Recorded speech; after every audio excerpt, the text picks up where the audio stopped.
Well, each morning, the first thing that we did with the leadership of the on-site staff was we had devotions. It was really amazing, though, that we came together for devotions, but the staff had already been together praying and reading the Bible and studying for, I would guess, over an hour. This was like 6 o'clock in the morning. We would get up and we would have our devotions at 7 o'clock. The first thing we would do is we would sing songs. The staff was blessed with a young man named Jeremiah who played the keyboard magnificently. He could not read music, and so any song that he played, he would have someone play it for him so he could hear it. And then God gave him the talent to be able to convey that back onto the keyboard. And I thought that was totally amazing too. Every morning, someone would have the devotions. One of us would lead it. We would generally start with a scripture, and then we would discuss it and try and delve a little bit deeper into it. And so this morning, the scripture that I chose was from Matthew.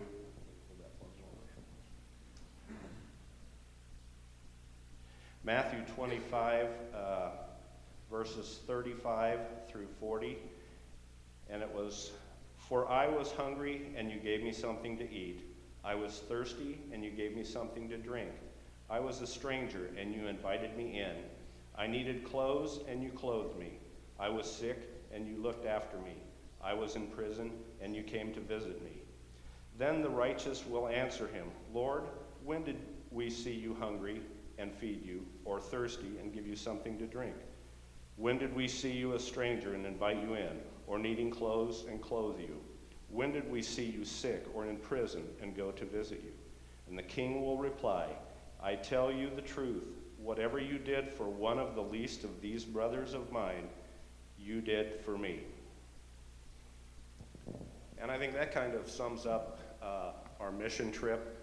But we did have some questions and some feelings that we had that we want to share with you from our trip.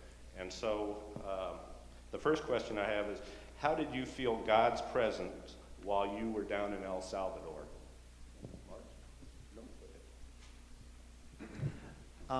What I wanted to talk about was how I really felt God's presence in the lives of the Living Water team that we spent most of our time with. There were mostly 3 men and 1 woman, and of the 3 men that were with us, mostly, all 3 had been in the U.S. and had been deported by the U.S. back to El Salvador. And 2 of them had been in prison here in the U.S. before they were sent back. And one of those 2, when he got back to El Salvador, became a pastor.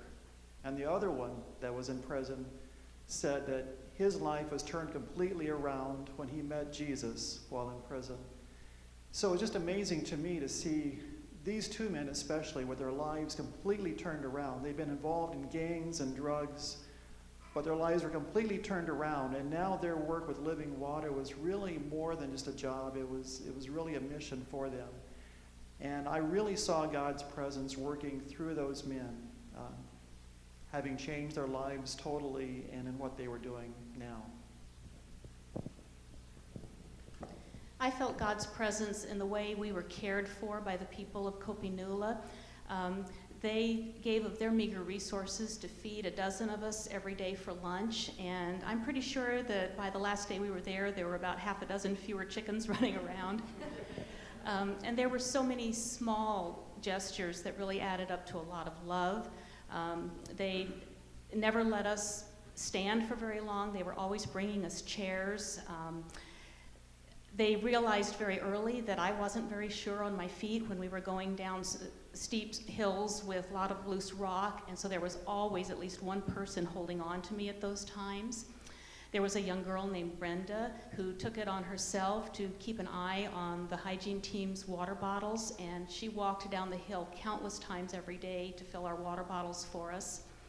And I think the most touching thing for me was one afternoon, the hygiene team went with women and children down to the river, and to get there we had to cross a muddy slope that had colonies of biting ants that they tried to hurry us across. And on the way back up, we had to cross that again, and I felt something brushing my ankles, and I looked down, and it was the woman behind me picking ants off my shoes so that they wouldn't crawl up my legs and bite me. Well, I definitely felt it, just all the people that were down there. The village people, just how they cared for us. They, as Dottie, they were there they welcomed us on the first morning. They had this huge party thrown for us. And for not knowing us that they did that, it was just touching. The living water people, I mean, they were there to drill a well, but for them it was more of a mission. They got to be in the village, and they talked about God just all the time, to the people, to us. And then I also saw it just with this group. I mean, how they cared for each other and how we help each other. It was just, you could not help but see Jesus down there. I agree too. I mean, especially that first day when we got into the community, they welcomed us with this huge sign that was in English. And, just the time that they had taken to, cut these letters out and just, it was just so humbling just to see their spirit and their grace. I also, felt God's presence just in the simple beauty of the land. And, we were pretty lucky where we stayed at. We were right along the Pacific coast and right along the ocean there. And we were able to, that first night that we got to the house, able to take in probably one of the best sunsets that I've ever seen. And just God's awesomeness. Well, for me, where I saw God was actually in the camaraderie that we gained along the trip. I was lucky enough last year to go to Nicaragua, and it was Colleen and Kirk and I, Kirk Hazen. And I thought the three of us, we grew really close together. We had a special bond. And so then when I got the opportunity to go on this trip, I was pretty hesitant, with this many people. At one time, there was going to be 11 people on this trip. I'm thinking, that's a pretty big group to go on this. But just being able to go on the trip and learn something about each one of these people, and I'll tell you where it came into practice. Friday morning before we leave, we were on our kind of touristy day, and on the way back to the house, I'm thinking, I really haven't seen my passport in a week. And so when we get back to the house, I go up, first thing I do, I check my suitcase, I check my bag, I checked all my clothes. I didn't find my passport. And so I'm freaking out. We're at supper, and everybody's kind of, just, what's wrong with him? He's not really eating. Finally, someone's like, you feeling all right? I'm like, yeah, well, I'll be better when I find my passport. And everyone's just like, wait, what? And it was at one point, the director, Carlos, he's like, hey, Pedro the missionary, we'll go to the embassy on Monday. So I would have been down there left alone. Well, turns out everybody started turning things upside down. And that guy right there is the guy that found my passport. And I've never given a grown man a bigger hug than I gave him that day. It was pretty amazing. But just the bond that we've all kind of grown together, it's just something really special. So I'm lucky enough that I've gotten to experience both sides. So. And we were so grateful he found his passport. I think we might have all wanted to stay with Jason. So I think I felt the presence of God in numerous ways, and so I can echo what people have already told you. But when the water, that clean, pure, clear water flowed from the pump, I teared up. I was like, whoa, I can't, the emotions just welled up, and it really reminded me that, how fortunate we are here in the United States. I can go to a faucet and turn it on and drink water or brush my teeth or whatever, and they can't. And so God's presence was changing the lives of those people because now they have clean water. In the original pump, or the original drilling, they found water at 180 feet. I grew up on a farm in Illinois, and I drank well water all my life, and the pump was, or the well was only 60 feet deep, so 180 seemed pretty far down for me. But Angel, the lead guy, wasn't satisfied with that. He wanted to go deeper, and so they continued to drill really late into the night on Tuesday night, so they could get to 230 feet. That's how deep the well was. The reason for that is to make sure that the water was abundant and would have enough pressure to support an electric pump eventually for these people. And that reminded me of God's Spirit. When we delve deep into God's Spirit and we ask Him to be with us and we go deeper and deeper, it becomes that much more abundant. And that's where I think we feel and experience God's love. And where I felt God's presence was, I think when I looked back on the week and I looked at all of the different things that had gone wrong, I mean, as you will find out from some of the experiences that will be conveyed here, we lost a suitcase at the airport.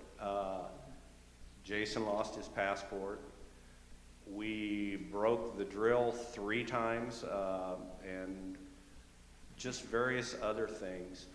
But every time, it seemed like an answer was supplied to us in some rather unusual ways at times. But I think in looking back, God doesn't say it's always going to be easy for us, but He does have an answer for us. It may not always be the answer we want. And so I just felt through the whole week that He was watching over us, guiding us. And even when we went into the community on Friday and went to a community that none of us knew anything about, we were told by our driver that this place is safe. You can feel safe. And I never once felt that we were in any danger at any point in time, because I knew that God was watching over us. And now, what were some of your favorite stories for the week? Mark? Well, the story that I was told I've got to tell is about the banyo, the bathroom. They had an outhouse for us, and it was right next door to the mayor's house, and it was not very far from where we were drilling the well. And the mayor's house is where the hygiene team did their work. And it was the 3rd day that we'd been in the village area drilling the well, the 3rd day, and while I was up in the outhouse, and I was about to come out, and there are 2 locks on the door. There's a lock on the inside, and there's a lock on the outside.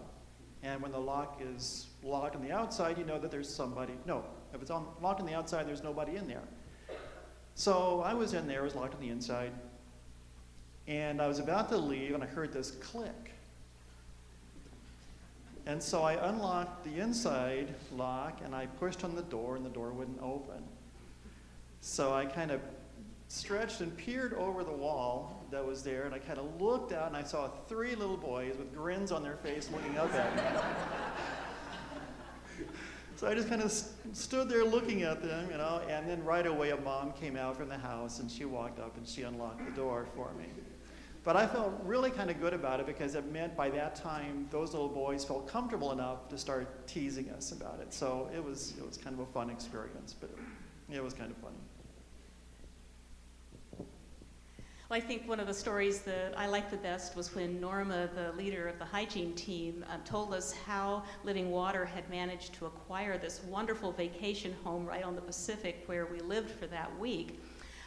She said that it had been owned by a wealthy man, and that Jesus made him go broke.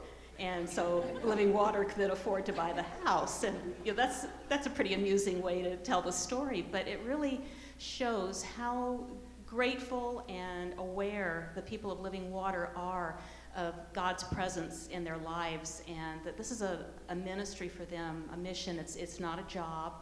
And they, throughout the week, they constantly expressed the fact that they knew they were Jesus' hands and feet in the world, and they were so grateful for His work in their lives and in their work. So I'd like to tell you about Micah, a little bit story about Micah. Mike is the young man from Portland, Oregon that joined our team, and we knew he was joining us, but he really hadn't communicated with Angela, and I think beforehand, so we were all pretty curious about Micah. Well, our first introduction to Micah was we had landed at Houston. We had been taken to the hotel that we were going to stay at, and we were going to walk about 3.5 blocks to a restaurant to have dinner that night. And as we were walking down the little hotel driveway, this voice calls out, "Hey, are you guys from Living Water?" What was Micah? Because we all had T-shirts on that said Living Water on the back, not these different T-shirts. But anyway, so Micah joined us. Well, we quickly learned Micah has 2 hollow legs because Micah became the human garbage disposal at pretty much all of our meals. He's a lovely man. He's an ex-Marine, and he was delighted to be with us. But so the first funny experience was Colleen apparently left a couple cherry tomatoes on her salad, and as we were all filing out of the dining room after eating our dinner that night, Micah grabs these 2 tomatoes and pops them in his mouth. Well, that was kind of our first clue about Micah. But so most meals, if any one of us, had a tortilla or something left over, we'd just say, "Micah, do you want it?" And he'd go, "Yeah."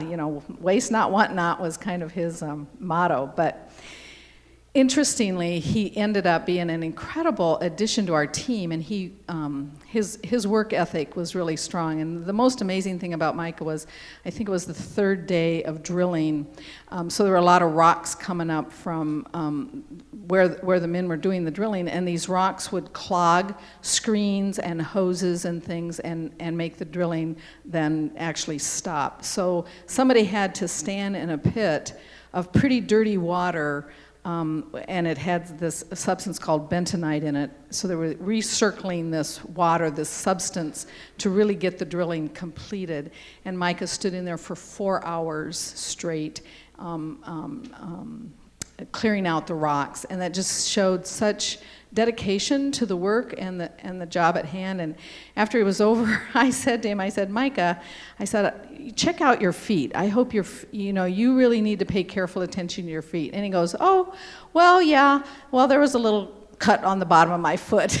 And at that point, I kind of freaked out, but we think he was okay, and he was okay for the rest of the trip. So that's my story about Micah. Well, one of my favorite stories, because, it's hard to narrow it just to one. But I guess one of my favorite memories of the trip is actually not even being in the community. It was the Friday morning that we had kind of downtime before we were going to be kind of sightseeing for the day. And we all were just kind of hanging around the table, just talking. And, it was just such an organic conversation that, just learning more about each other and just strengthening this bond that we'll always have. And it just, learning about each other and about where, we are on our walks with God and what brought us to that point. And I think that was my coolest memory.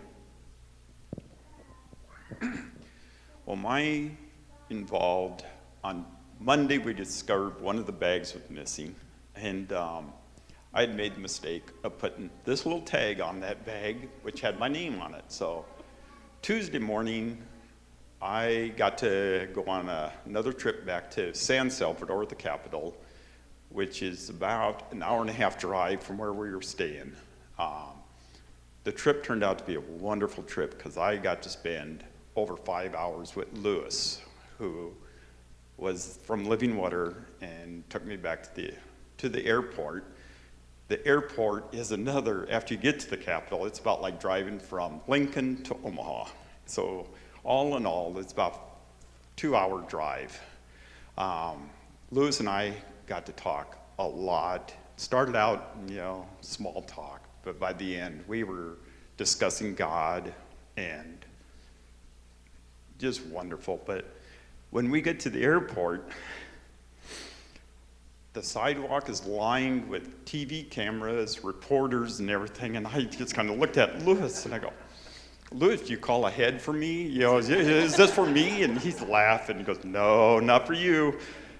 We couldn't figure it out, but I don't know if anybody had heard the story about the man who had been lost for a year at sea.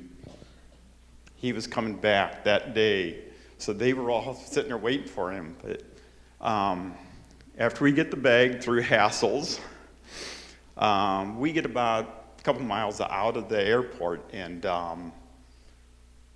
the police, and we saw this probably every morning, they'd have little roadblocks.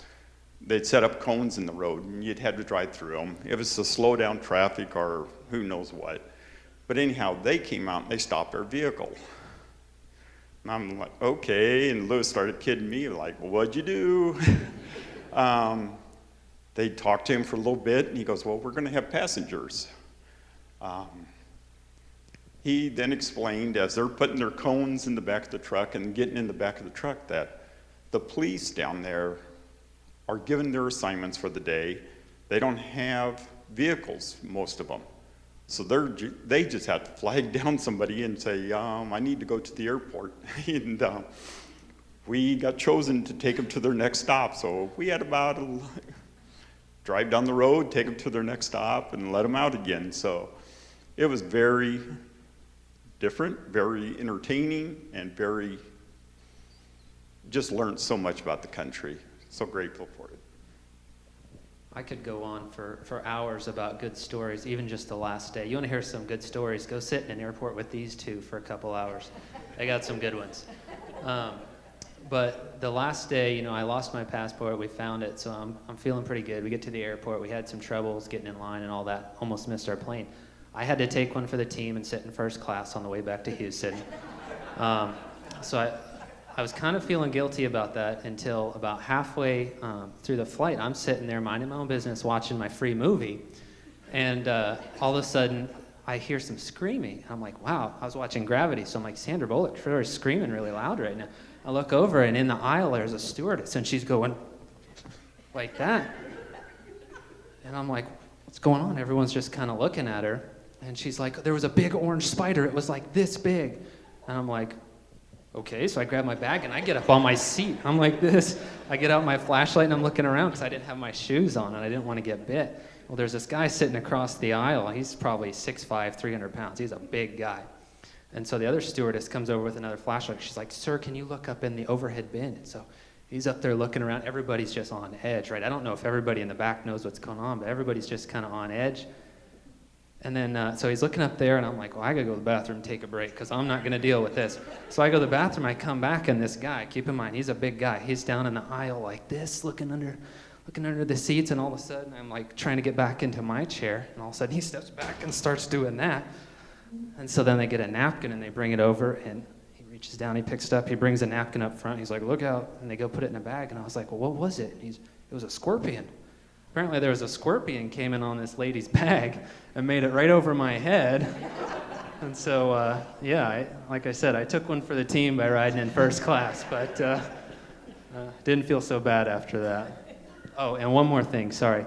I know we had some issues with the blog. That was a pretty big deal down there. I went and retroactively updated it, so if you want to go follow the whole week, there's lots of good stories and stuff.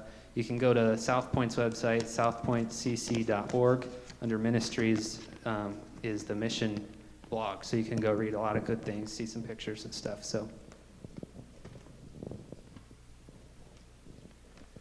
well, the story that sticks out in my mind was, and I alluded to earlier, is that things didn't always go right, was while we were drilling, or actually putting pipe down the inside of the casing, our drill lead, Angel, got a phone call. And there was an American down in El Salvador that was riding on a motorcycle, and a truck turned in front of him. And he crashed into it and broke both his legs. The phone call that he got was from a gentleman who spoke no English, so there was a little bit of a language barrier there. And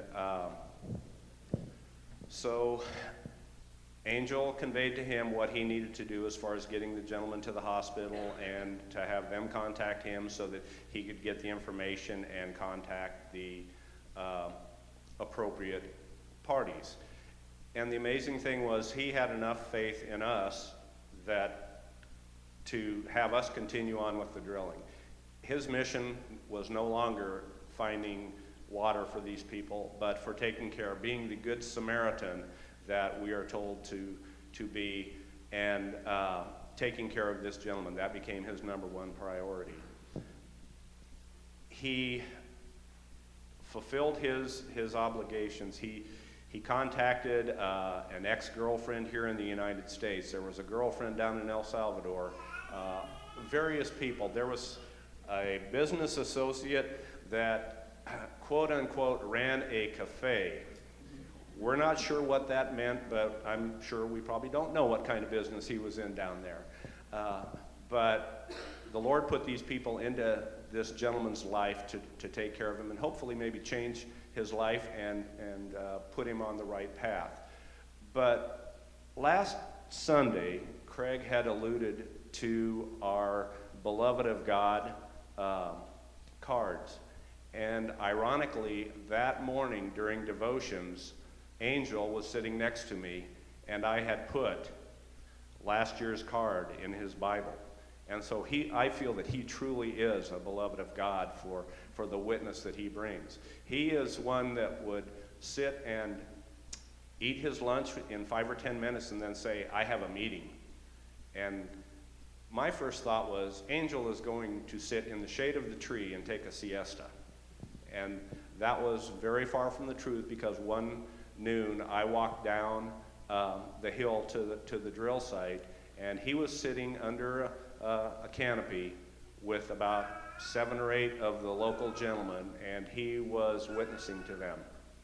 And I did not understand, because of the language barrier, what he was saying, but he was very pointed about it, because he was asking each one of them pointedly with his index finger, what they thought. And so that was probably the thing that stuck out the most in my mind, is we went down there on a mission, and he was the one that truly did the mission and witnessed to all of us.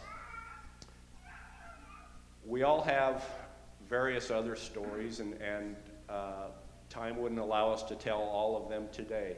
But I think if any of you want to come up to any one of us and ask us, we will be willing to share our experiences with you more. And if you have the opportunity, I can guarantee you, you will not come back the same person that you went down as. My wife can attest to that, because about a week and a half ago, she says, you're different. She didn't say how. I'm not sure if it's a good thing or a bad thing. But she said, I've changed. And I feel that I have too. I look at things a lot differently. I try to look at more that I am thankful for what I have, instead of wanting or complaining about what I don't have. But the end of each of our devotion sessions, we would end in prayer. And so I would like to end this devotion session in prayer also. Would anybody like to pray? Just need one. Just one of you? Okay, thanks. That happened every morning. That question was asked every morning. Almighty Father, great provider, we are here to worship you today, to acknowledge your great love for us, and to express our love for you. We pray that you inspire us to accept our next mission, be it caring for our next door neighbor, a fellow worker, or a village over 3,000 miles away. Help us to open eyes to see that they are truly your beloved. In Jesus' name, amen.